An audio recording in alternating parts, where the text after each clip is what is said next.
Hello বন্ধুরা, welcome back to my channel. তোমরা কেমন আছো? আমি ভালো আছি, আশা করি তোমরা সবাই ভালো আছো। তা বন্ধুরা, আমি আবার একটা নতুন ব্লগ নিয়ে চলে আসলাম। আমি যাচ্ছি মেয়েদেরকে নিয়ে অ্যাকোয়ামেরিনো ওয়াটার পার্কে স্নান করতে। তা গরমে ওয়াটার পার্কে স্নান করতে তো দারুণ লাগে, তোমরা তো জানোই। জলে থাকতে গরমে আমাদের খুবই ভালো লাগে। তা আমি, আমার দুই মেয়ে, আমার ভাসুরের ছেলে, আমার দিদির মেয়ে, আমরা সবাই চলে গেলাম ওয়াটার পার্কে। তা আমি প্রথমে আমাদের কল্যাণী স্টেশনে চলে আসলাম। দেখো বন্ধুরা, আমাদের কল্যাণী স্টেশন এটা। তা এখান থেকে আমরা সীমান্ত লোকাল ধরবো। তো সীমান্ত লোকাল এক্ষুনি আসবে, সীমান্ত লোকাল ধরবো আমরা, তার জন্য ওয়েট করছি। ট্রেন চলে আসবে এক্ষুনি। এখান থেকে আমরা ট্রেনে করে যাব নৈহাটি। তারপরে নৈহাটি থেকে আমরা এর আগের বারে গেছিলাম নৈহাটি থেকে ব্যান্ডেল থেকে তোমার হুগলি, কিন্তু এবার আমরা অন্যভাবে যাব। দেখতে থাকো তোমরা আমরা কিভাবে যাচ্ছি। তা দেখো, প্রথমে ট্রেন চলে এসছে, এবার আমরা ট্রেনে উঠে পড়লাম। এখান থেকে যাব নৈহাটি স্টেশনে। আর বেশিক্ষণ না, আমাদের এখান থেকে 3টে স্টেশন নৈহাটি স্টেশন। তা আমি নৈহাটিতে পৌঁছে গেছি। নৈহাটিতে পৌঁছে এবার আমরা ওভারব্রিজ দিয়ে ওপারে চলে যাচ্ছি। ওপারে গিয়ে আমরা নৈহাটি গঙ্গার ঘাটে যাব। ওখান থেকে আমরা লঞ্চ ধরে আমরা ওপারে যাব। তা দেখো, এখানে আমরা লঞ্চের এখানে চলে এসেছি। হাঁটতে হাঁটতে এখানে টিকিট কাটা হচ্ছে। দেখো, টিকিট কেটে নিলাম আমরা, নিয়ে এখান থেকে আমরা লঞ্চে উঠবো। লঞ্চের থেকে ওপারে তোমার যাব, ওপার থেকে তারপরে আমরা টোটো করে যাব। বেশিক্ষণ না, কাছেই।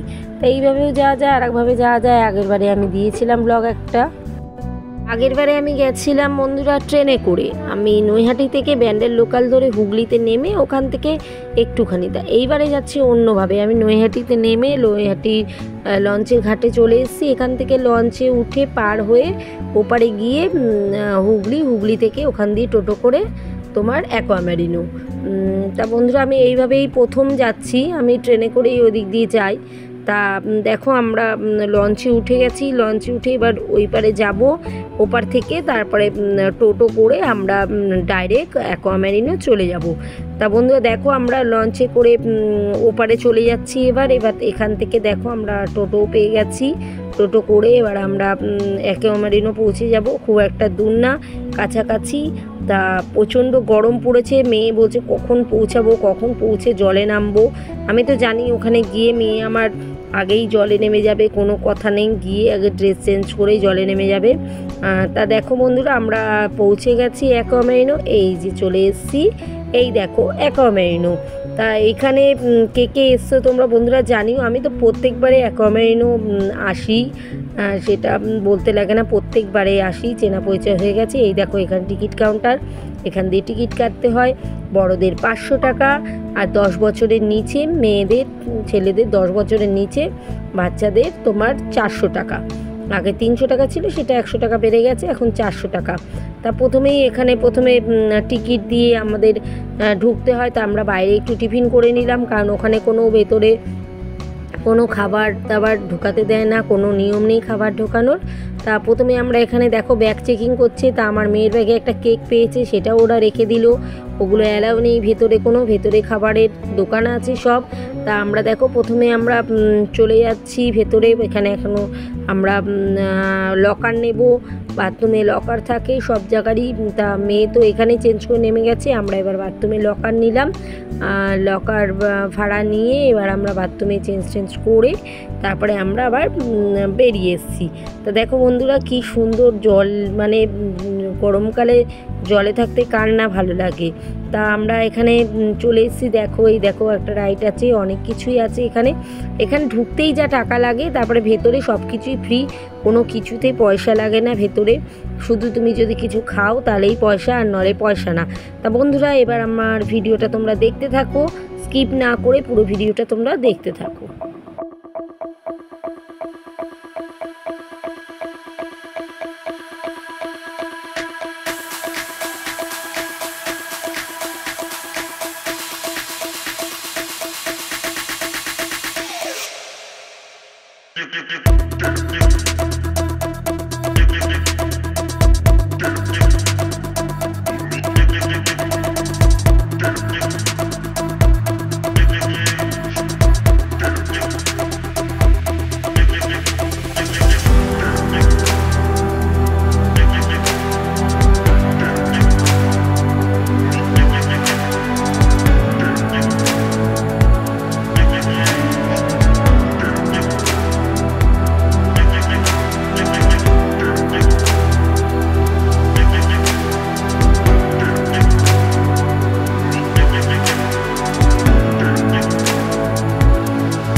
চড়তে চড়তে ডাইরেক্ট ভিডিও করেছিলাম। ওখানে বন্ধুরা যেখান দিয়ে কাউন্টারে যেখানে আমরা যারা ড্রেস না নিয়ে যায়, এখানে সিল্ক ড্রেস ছাড়া অ্যালাউ নেই, তা যারা ড্রেস না নিয়ে যায় তারা কাউন্টার থেকে ড্রেস ভাড়া করে।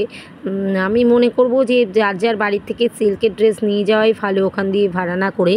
তা আমরা ওই যেখানে ওখান থেকে ড্রেস যারা নেয়, তা ওখান থেকেই তোমার ফোনের জন্য কাভার পাওয়া যায়, তার জন্য 100 টাকা করে নেয়। ওটা যদি ফেটেও যায় কোনো আর চেঞ্জ নেই, তাই ফোনের কাভার পাওয়া যায়, সেই ফোনের কাভার কিনে নিয়েছিলাম। তাই আমি এই জলের মধ্যে ফোন ইউজ করতে পারছিলাম, কারণ অনেকেই কেউই ফোন নিতে পারছিল না।